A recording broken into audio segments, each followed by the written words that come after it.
If you don't program yourself, life will program you.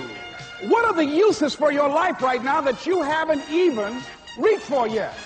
The people that are going to make it in the future, the people that are making it today, let me share something with you. History is being read, but it's also being written by people with imagination.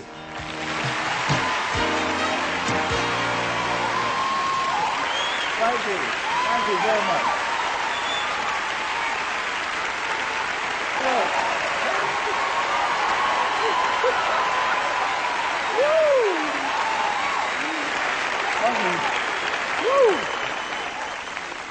Oh, y'all look good.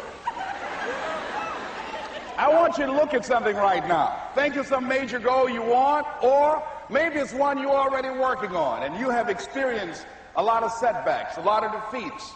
You've experienced a lot of disappointment. Maybe you've already given up, and maybe you just need a little fire, a little encouragement to get back in the game again. Here's what I want you to look at. There are winners, there are losers, and there are people who have not discovered how to win. And all they need is some coaching. All they need is some help and assistance, just a little support. All they need is some insight or a different strategy, a plan of action to make some adjustments that will open up the key to a whole new future for them, that will give them access to the unlimited power that they have within themselves. That's all that they need. So what I want you to do is think about something you want for you, that's real for you, that's important for you, that will give your life some special meaning and power. And I don't even want you to say, I can do that. I don't want you to assume that. See, 5 years ago when I started out in this area, I would not have been able to make the mental leap that I would be up to where I am right now. I don't want you to begin to just psych yourself out. No. I want you to be able to say something to yourself that will enable you to maintain a level of integrity with yourself. That when you say this, even when you face tremendous setbacks, it will be a benchmark to keep you in the game, to keep you moving forward and experimenting and readjusting your strategy and your plan of action, continuously looking for ways to win. So what is that something? When you got an idea you want to move on, you might not have the money, you might not have the education, you might not have the support or the resources you need. What is that something that can keep us going, that will enable us to act on our dream? What's one of those keys that will begin to help us to discover the secrets to our dream? Here's what I want you to repeat after me, please, with power and conviction. Say, it's possible. It's possible. That's all I want you to do when you look at your dream. Just say to yourself every day, it's possible. Just say that every day to yourself, it's possible. Because what does that do? See, it begins to change your belief system. See, the way in which we operate, ladies and gentlemen, it's a manifestation of what we believe, what's possible for us. Whatever you've done up to this point, all that it really is a duplication, it's a reproduction of what you believe subconsciously that you deserve and what's possible for your life. Most people operate out of their personal history, out of their memory, things they've done, things they've experienced, things they've seen, things that they have observed. What I'm suggesting that you operate out of a larger vision of yourself. I want you to see yourself doing what you want to do, experiencing what you want to experience, having what you want to have, doing what it is that gives your life some meaning and value.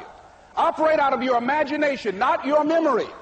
Because whenever you look at where you want to go, I'm wanting to warn you, you will have some conversation back here after you go through the data that you've experienced in life saying you can't do it. And so what you want to begin to do is ignore that inner conversation. Well, most people, ladies and gentlemen, when something happens to them, what they do is they begin to believe that that's the way it is. That's the way it's always been. And they can't see the possibility of it being any different. Example, before April 1954, the common belief, the universal belief, because it had been tried again and again and again, and people had failed, the belief was that man was not physically capable of breaking the 4-minute barrier, that he could not run a mile in less than 4 minutes. That was the belief on the planet. It had never been done. But here's what happened, ladies and gentlemen. Roger Bannister came along, and he broke the 4-minute barrier. Now, here's what's significant about that. Since that time, up to this day, over 20,000 people have done it, including high school kids. What changed? 20,000 people, what changed? Here's what happened when they got on the track. They knew it had been done. And because they knew it had been done, there was a new belief about this barrier, about this goal that was unreachable. And those 20,000 people got in a race believing, knowing in their heart that someone had done it, that it's possible that they could do it. And I'm saying that if you know anybody that had some goal, some dream, something they wanted to do, and they did it, then I'm saying that you know in your heart that if someone has done it, then you can do it. It's possible. And that if someone can make their dream become a reality, that it's possible that you can make your dream become reality. And so as you begin to look at where you want to go, beginning to embrace that, it's possible. I'm blessed and highly favored. I've got a lot going for me. I got some good stuff in me. And it's possible that I can bring my greatness out here in the universe. That I can do what I want to do. It's possible I can write my own book. I can have my own business. I can take the trip and travel around the world. It's possible. I can bounce back from adversity and reinvent my life. It's possible. Regardless of where I am, that things can get better for me. It's possible. I'm thinking about two men right here in Chicago who were fairly successful, similar background, educated. They worked for a corporation for many years, and they were among many people that were laid off. Two guys who were very good friends.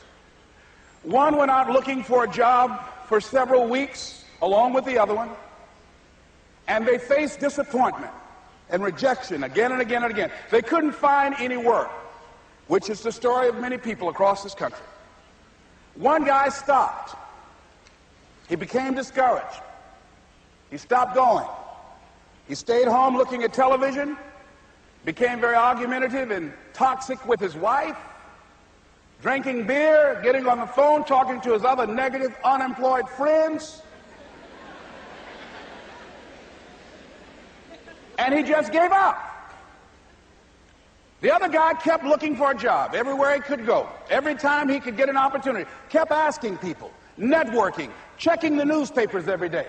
Kept going everywhere he could, trying to find a job. You have too much education. You're overqualified. You won't be here long enough.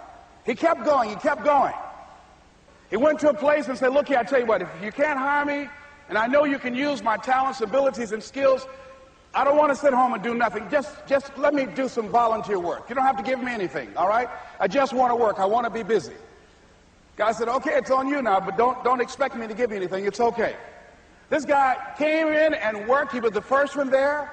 The last one to leave was the best employee there. About 4 weeks later, one of the top managers quit. They were looking for a replacement. Guess who they selected? This other guy.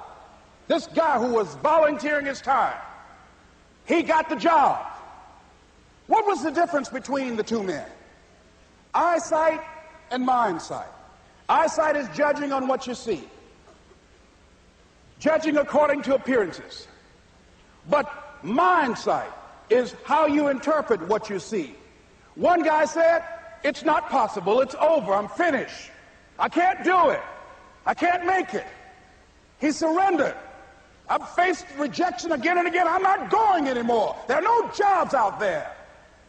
But this other guy, he felt that in spite of the no's and rejections, in spite of how bad the economy is, in spite of what the newspapers are saying, that it's possible that somebody somewhere will give me a job.